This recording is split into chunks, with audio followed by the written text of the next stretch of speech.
You're listening to DraftKings Network.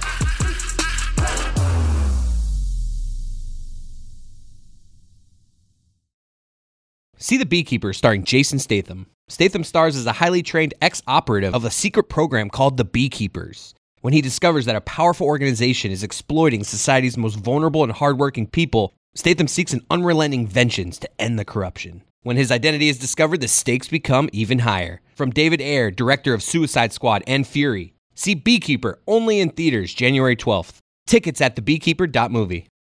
This is the Dan Le Batard Show with the Stugotz podcast. Okay, listeners, one of the things that we're always flabbergasted by, floored by, is when we ask you to do something, the amount of support that rushes in to help us do it. Greg Cote has been sad today and during the break because the person who hired him at the Miami Herald has passed away suddenly. Jim Martz, a local sports writing legend. It was a surprise. He was a very healthy man, even though he was later in life. And Greg Cote insisted, fighting his bosses, fighting the man, to write a column that remembered Jim Martz, and it's got barely 1,000 views. So I need you to fix that at MiamiHerald.com. I need you to read about somebody who was meaningful to Greg Cote and support his fight to write for things that matter as AI replaces everybody and journalism dies a little bit more by the day. Help Greg Cote bring back to life something that Jim Martz cared about deeply when he hired Greg Cote at the Miami Herald.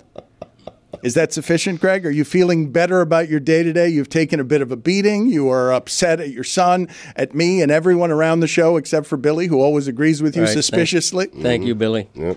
No problem, Dad. Great.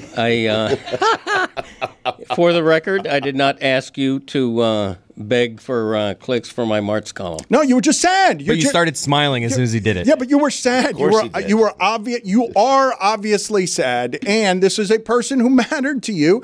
And grief is very difficult for a number of different reasons with people that you care about, and you're hurting today. Wouldn't you be sad though? He poured his heart and soul, his feelings into that column, and no one's reading it. Well, it's going to get fixed right now. All right. And it's not begging. It's just telling the listeners, if you want to learn more about Greg Cote's relationship with a mentor and somebody who helped usher him, bring him into journalism, you could do so at MiamiHerald.com. I just heard in the back, paywall. Yeah, that's part of the problem. That is part of the problem, and that's above my pay grade. I have nothing to do with that. So, why doesn't the fans send a picture of their receipt for a subscription to the Herald to Dan, and Dan can Venmo them and pay them back for it? Yeah, we're not going to do that. That's a good idea. Truly terrible idea. Does the Herald have gift articles, Greg? Do you know how many receipts Dan would get? About as many as I'm getting now. A really good idea. Sorry. About the same number as I'm getting now for Vegas and other things. I was told today by a muttering colleague, 30 people? We need to send 30 people to Vegas. It's too many. Yeah. I'm like, we do? All right. I think 26 is enough. 30 people to Vegas. Why? I don't have any idea. I mean, I would actively avoid that thing as if it were an allergy.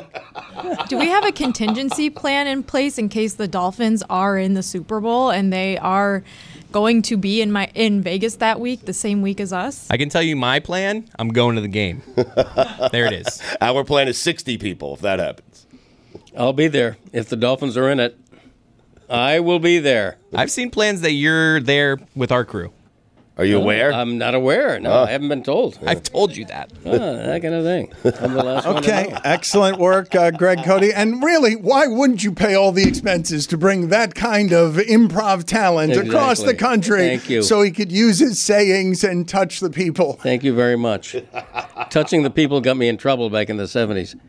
But seriously. No. What?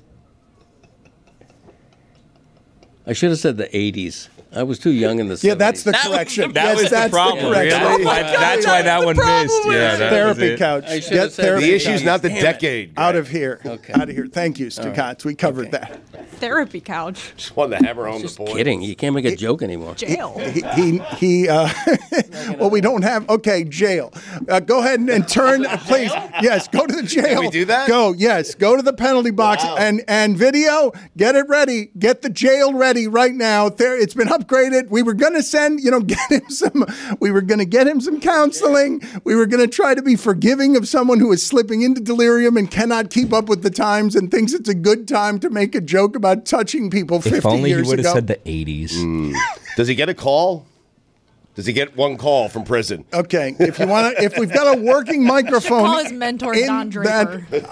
His mentor just passed away. You go to jail too. You get out of here too. Jesus Christ! I was making a Mad Men joke. Dad, I know, but we just were talking about was in the penalty his box. mentor is dying. Fred Dead. Mertz just Rest in peace. I didn't know. No, get out of here. John Hamm's still alive. Prison. I'd like to rest in peace. Really? She was doing the crossword. With what you guys do to me on these days, it's too much to all of you. It can't be 70 rodeo clowns. I need a tether to something sane around here. I got you, Dan. I'm here, yeah. Yeah, I got you, Dan. God damn. I'm having fun today. Yeah, same here. We're here for you, Dana. Get me the sound, please, of before as you construct that jail hastily for Meadowlark Media. On New Year's Eve, Stugotz, I believe the best televised experience is Anderson Cooper as you've never seen him. Now, I thought this had something to do for years with them drinking, Andy Cohen and Anderson Cooper drinking on New Year's Eve, but the last couple of years, they don't allow them to drink as part of what it is that CNN does on New Year's Eve. I agree with you. It's an entertaining show, highly entertaining show. 2 years ago, I believe it was 2 years ago, they got so hammered and CNN got so nervous about what was going to happen that they asked both of them to stop drinking on air if you want to do the New Year's show. So they haven't done it in 2 years. Mo, and then last year, everyone kind of complained. Like every guest they had on was like, oh, why aren't you guys drinking? So this year, they let him drink again. So they were back to having fun, a shot every hour. And this was at 11:15. So this is 3 shots in already for Anderson Cooper. And he, got a little giggly. Just so that people understand, they're going out to John Mayer in Japan, and he's at a cat bar. They're not, of course. Yes, right. For obvious reasons. He likes to make it weird. It's just it's like I'm not sure if they serve liquor over there in cat bars, so they might not be bars actually, but it's sort of a cat cafe situation. And Anderson Cooper simply cannot keep it together. And again, you don't see him in other news settings. You just don't see this side of him. We are joined by John Mayer at a cat cafe in Tokyo. John, this doesn't look sanitary, John. John. It's, you know what? I believe it passes all health codes. I think it's just fine. Yes, we are at a cat bar. It's called Cats in the Box in Tokyo, celebrating New Year's. We're already halfway through the first day of 2024. John. I'm here with John, Shin and 5 other proprietors of the bar. Talk to me about this bar. You're in the bar, and there are cats everywhere. They are licking each other. There are cats. Yes. Yes, this is This is a place you can come, enjoy a drink or two, and talk to cats. It's a cat bar. I don't know how much more clear I can be about the objective of this place. John, you are in Tokyo, I can't see Japan. Anderson, but I know exactly what he looks like. Yes, you do. Yes, you do. He's gone. He's off with the fairies here. The shot of the cat's ass in your face is making him delirious. Yes, he is now. You have, John. Do you have catnip there or cat food that you're giving the cat? Well, Andy, I got to be honest with you. I thought these were solid treats. This seems to be a paste of some kind that you feed the cats directly from a tube. So now, it turns out this is a gelatinous cat paste. John, I have to ask because do you know the name of that cat? Is there a possibility that we could play one of my favorite games? Yes. Called Name That. We are joined by John Mayer at a... All right. Excellent dismount there. Stugotz, you were... it was on CNN. What's your point? Well, I mean, if it's good for CNN, we can play it. Stoved up. Look at Jessica laughing in jail. No one laughs in prison. Nobody's ever had more fun in jail. All right, so wait. So does Greg Cote indeed have a call? Does he have a working microphone from jail? I do, yes. And what are we going to do with that? Why do you have a working microphone? Were you making a call were you making one phone call to get out of jail? I already talked to my lawyer, but she refused to take the call. So we're stuck in here for a while. Classic wife joke. It is a nice cell. It really is. Don't you think it's a nice cell? It'd be nicer if you had socks on. It's true. I don't have socks. No! Who wears socks with deck shoes? Come on. Can't smell great. Who wears deck shoes in jail? Jessica, can you tell me how horrified you are by those feet? Oh, my God. Jessica,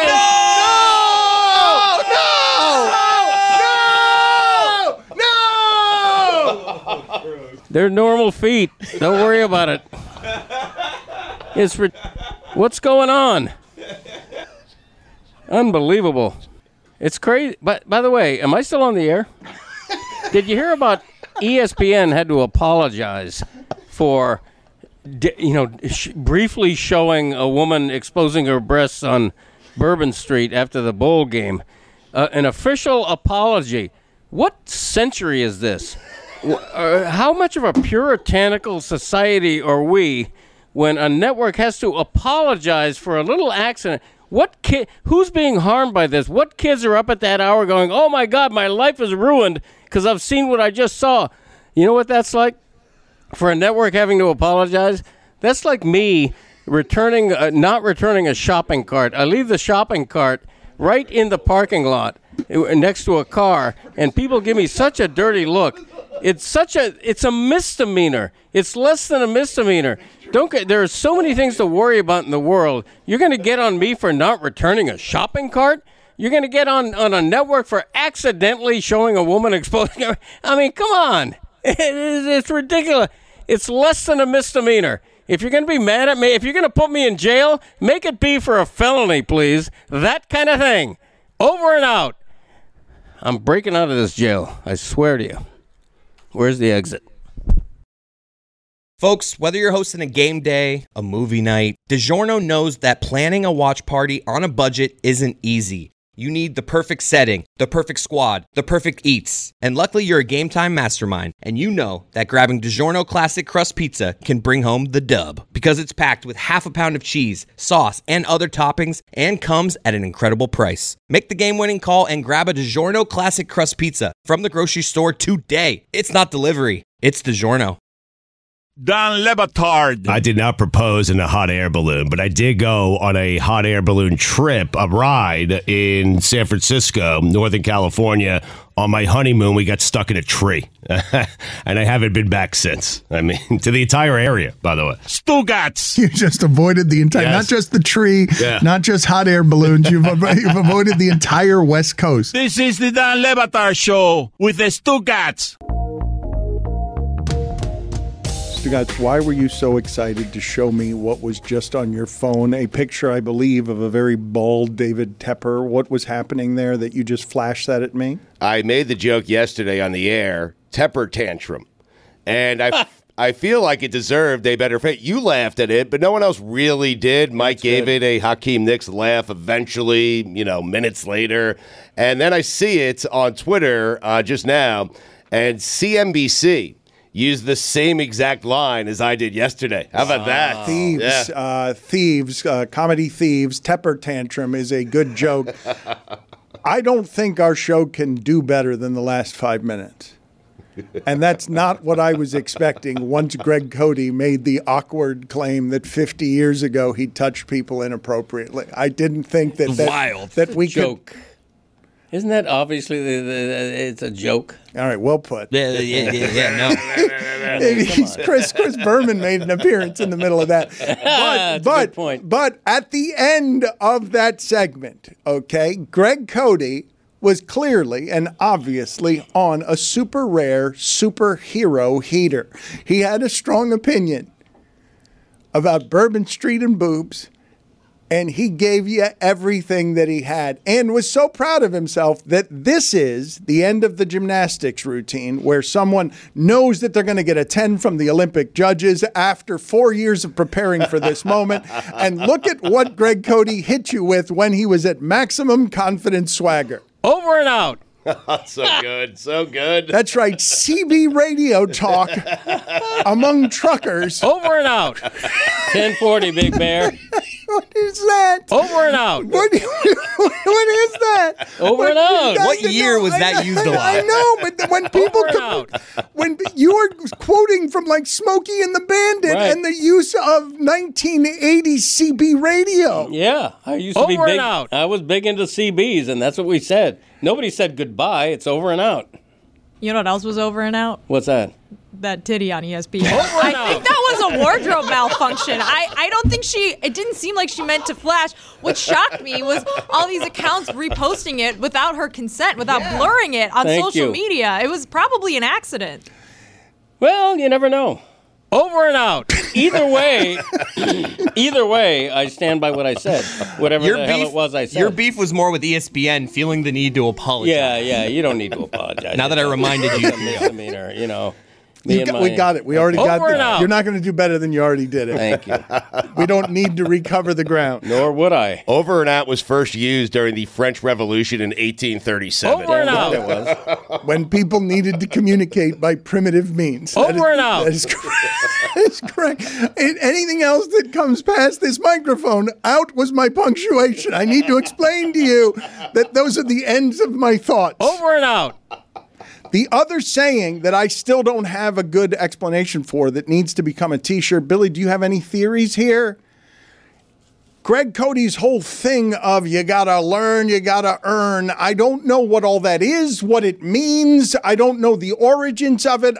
He's trying to make it popular again. Can someone get it right, will you? What is it? Please. I didn't say that on air. It's gotta wanna learn, gotta wanna earn. He keeps saying it sounds like gotta, but it's not gotta. No. It's guy don't wanna, right? Yeah. Guy don't wanna learn. Yeah, guy don't wanna learn. Gotta wanna earn. I heard gotta. So I was all sorts of confused. Gotta wanna earn. This sounds like something one of your drunk friends just said at one point. It's correct. That is exactly right. Okay. Well, there's the origin. There it is. All right, I didn't know that. Fine. Yes. I'm glad we got an answer to that. Excellent. The great Larry Grimm. Thank you, Larry. Speaking of... Thank you, Reaper. Yeah. Thank you, Larry. Thank you. Hey. Speaking... What are you thanking me? Over and out. Larry Legend. What's Grimmy up to now, Greg? Speaking of drunk friends, Jessica conquered bar trivia. And there are few better feelings than crushing a bar at... You can stop there. Nonsense information. It was the best night of my break by far. And it was not only just bar trivia. It was in my hometown. I felt like the main character in a story coming back from the big city, wind whipping my hair, and I walk into the bar on a cold night and all the Christmas lights are on and we sit at the table and they say, "Do you want to do bar trivia?" And I said, "Yes, I do. Why not?"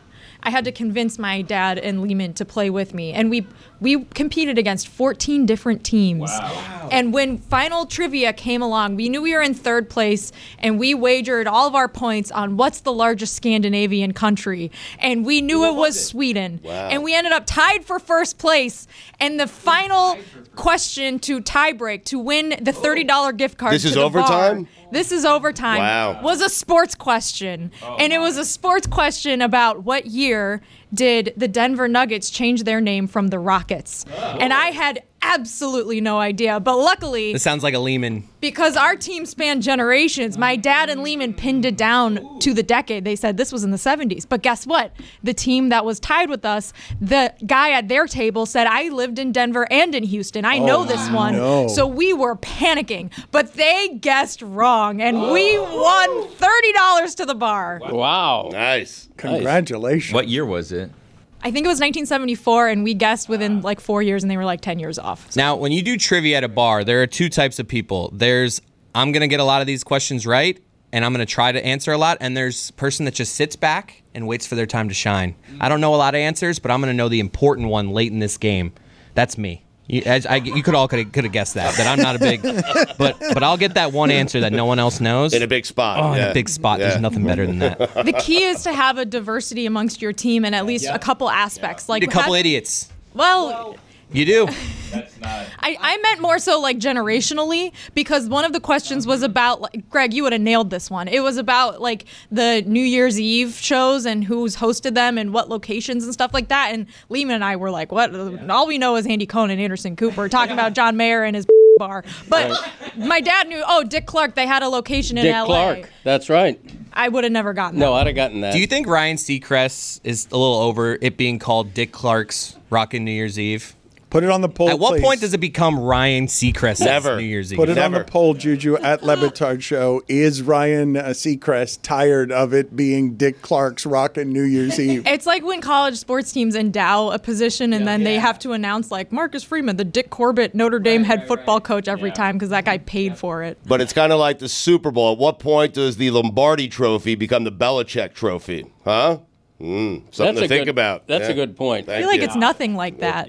Also, that's an excellent analogy. I would like to also posit this. I won the neighborhood turkey trot last month, which I don't even think I ever announced that 5 on air. miles? I mean, it was Killer month. Big year for you, yeah. It was a 5K, Right. so it was 3.1 miles. Okay. I won in my age group. I've now won trivia. I feel like, I don't know what the third thing in the Suburban Triple Crown is, but I feel like I'm about to hit the Triple I'll Crown. tell you, you're not going to be able to, because Greg Cote has already nominated himself Commissioner of the Holiday Season. If that were still available to you, you could have the holy trinity of victories. But unfortunately, Greg Cote, I don't know what Might be available in a few years. I don't know. Whoa. What? Retiring? Yeah, like the president's president for 4 years. What are you thinking? The holiday season needs a commissioner. I think we all know that. I don't know if it needs one. No, Put it on the and poll, Juju. Does the holiday season need a commissioner? The holiday season, a lot of people think of the holiday season beginning with Halloween, going through Thanksgiving, and then through, Christmas and Hanukkah. I'm going to say this. Every holiday, I'm going to make a ruling for Easter some years, for example. But the main ruling I'm going to start with is this, because it's gift-giving season, right? Abolish gift cards and gift bags. Okay? That's lazy. Work it. Put a little effort into your gift giving. Work it. Okay? I don't want a gift card. If you're giving me a gift card, you might as well just open your wallet and pull out $100 in cash and hand it to me. And I'll hand you $100 in cash in return instead of a gift card. It's pointless. It's ridiculous. And the gift bag, half of the art of gift giving, and this is one thing, perhaps the only thing Christopher will give me credit for. I'm an expert gift wrapper. Work it. I know how to use the tape. Work it. I know how to put a fine crease on the gift wrapping. Work it. It takes 20 minutes to open one of my gifts. Work it. Because people can't get through the wrapping. Work it. People need like a knife or scissors to get through the wrapping because it's so tightly wrapped. It's a work of art. No gift bags, no gift cards. The commissioner has spoken. Holiday season. Over and commissioner. That's right. Over and out. You said we need a commissioner. You appointed yourself? I did. Dismounted with the wrong thing. Gotta want to learn. Gotta want to earn. Over and out. Don Le Batard. Number 3, Chick-fil-A waffle fries. Yeah, we can get mine. Love it. Does. I mean, Nah, I think it's an overrated fry. you guys go ketchup or Chick-fil-A sauce when you have the Chick-fil-A Chick-fil-A. fry? Polynesian sauce. Polynesian, Polynesian, wow. that's my brother right there. Good call. You're my brother. Stugotz. Oh my God. What a weird interaction.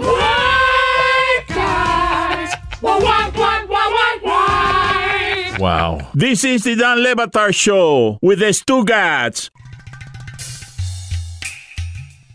Greg Cote, you have brought it today. You have been very strong today. I eagerly tell the audience to support what you do by going to the Greg Cote Show featuring Greg Cote podcast and also going to MiamiHerald.com and reading his story about his late mentor, Jim Martz. Before we go any further, and I will tell the audience again that if you want the more serious, hot-button topic of the day stuff that Aaron Rodgers has partaken in and Jason Whitlock has partaken in, We will get to that shortly with an assortment of people who are not the rodeo clowns that we have here. Smart people. Just people who want to talk about other things. Got it. And I'd like to discuss other things with them. But, Greg Cote, on your day, we have a featured segment for you that is Back in My Day. Do you have one of those today? Is it Tuesday? No, it's not, right? No, it's Wednesday. Yep. Come on, Dan. You know better than that. You tell them. Contractually. I mean, it's a Tuesday joint. You said that when we came back for the new year that you would have them ready because you've taken like several months off. He will every Tuesday. Right. Well, I didn't come back on Tuesday. Wasn't of my doing. I got a call from, one of your phalanx of executive producers, and they said, can you do it Wednesday instead of Tuesday? $5. I checked, and I could. And so that's why I'm here on a Wednesday.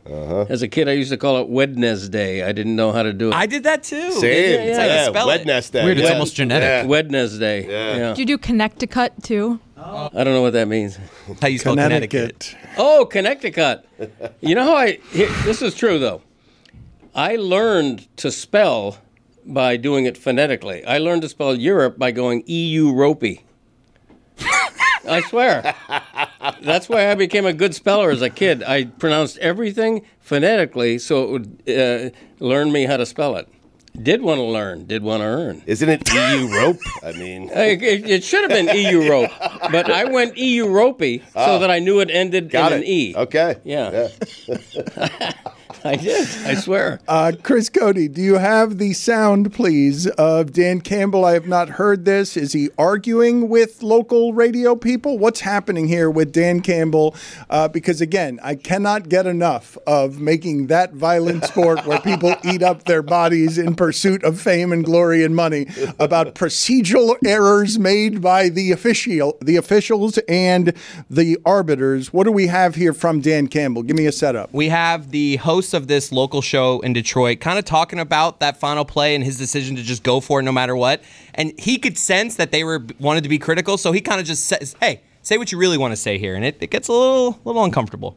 When you got the penalty and moved it to go ahead and say it. Say it. Both of you. What? Say what you want to say. I think from the 7, it's a low percentage play. I think your chances of winning are lower than if you kick the extra point. I would like you would say it to anybody else. I'm on the radio. Say it like you want to say it. Yeah. I thought it was a reckless decision. Thank you. But you don't regret it? No. Okay.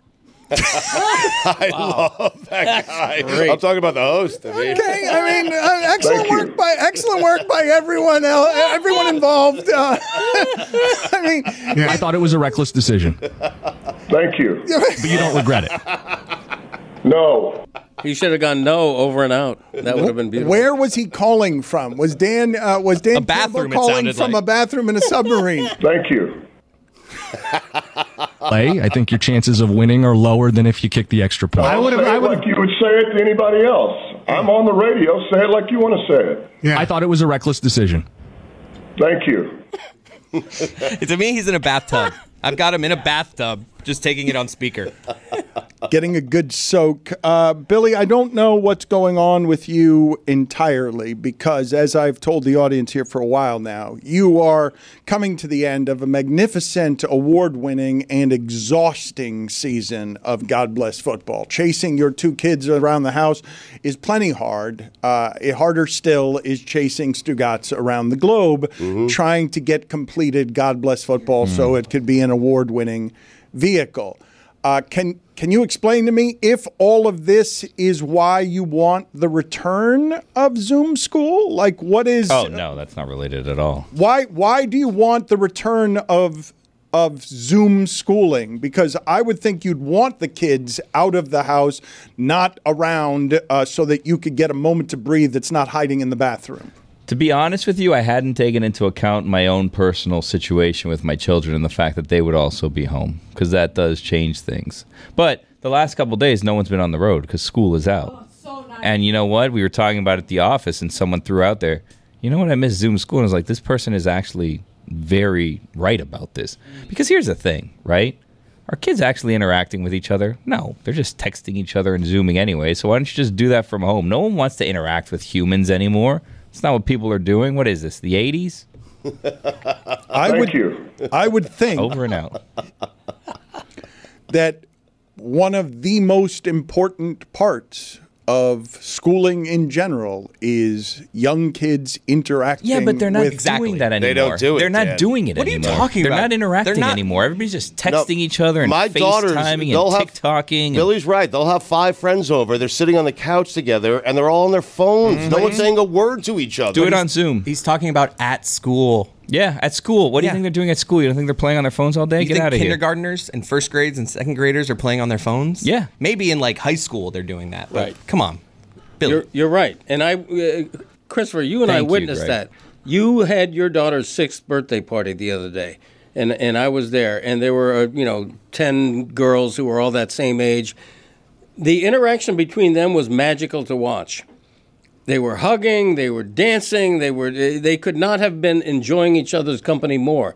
And that's what you miss. No, cut at that the shit grade out. What do you mean school that's what level. they missed? They did that this way. Like, I'm not missing that. It No, happened. no, I'm saying if you have, not against homeschooling, but if you have homeschooling, if you have Zoom schooling, that's what the kids miss. Yeah. Are Well, you agreeing or disagreeing with Billy? No, he's agreeing with me, I think. Here's the thing, though. I said what I said. That's exactly That's right. what I said it. Thank you, Greg. Over and out.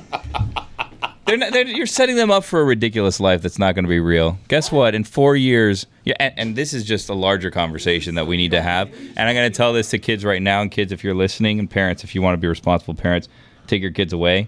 Here's the thing. 7th, 8th grade friendships, you're never going to talk to those people again, all right? When you're writing in the yearbooks, keep in touch, we'll be friends forever. No, you won't. You're never going to see these people again. Every single person who was at my bachelor party was a friend from 7th or 8th grade. Okay, great. Well, you don't All have of the them. ability to make new friends then. Exactly right. What? You know what? I'm sending myself to the penalty box. That was mean. Why are you getting sent to the penalty box No for one remains maintaining friends with these friendships? people. For maintaining friendship. He hurt his feelings, so he's leaving. That's not Good. the way the penalty box works. That's how the therapy couch That's how works. life works. We are slowly breaking Jeremy. 6-7 months ago, one of the nicest people I've ever met. Something's changed with him. I think we've changed We're him. preparing him for life. We're hardening him for the realities of the real it's world. like- And that's what you should be doing with these children. Keep them on Zoom, put them on the phones, because guess what? You're all friends and you're playing with humans when you're 4, 5 years old, 6 years old. In the real world, you're not going to talk to humans in real life. It's like when you have an older sibling who's like, I'm going to bully you to prepare you for other people bully. Like, you'd rather me do it and toughen you up. I did that with my older sister. Constructive bullying. Thank you. Put it on the hates poll, me. please, Juju. Do you have any friends still from 7th and 8th grade? My answer to that question is no. I See? would agree with Billy. There are no friends that I still keep in contact with from 7th or 8th grade. Yeah, I don't either. I do. Should I go to the penalty box? Well, I don't know why maintaining a friendship. You can't make new friends. It was a strange pivot by Billy to box Jeremy in with you have too many friendships that are old and dated and you've atrophied and you can't make new friends. You Well, also shouldn't have more than like 3 friends, if we're going to be honest. That's too many. So true. what? It's true. That is Okay, pretty well, true, since yeah. you put it that way. Over and out.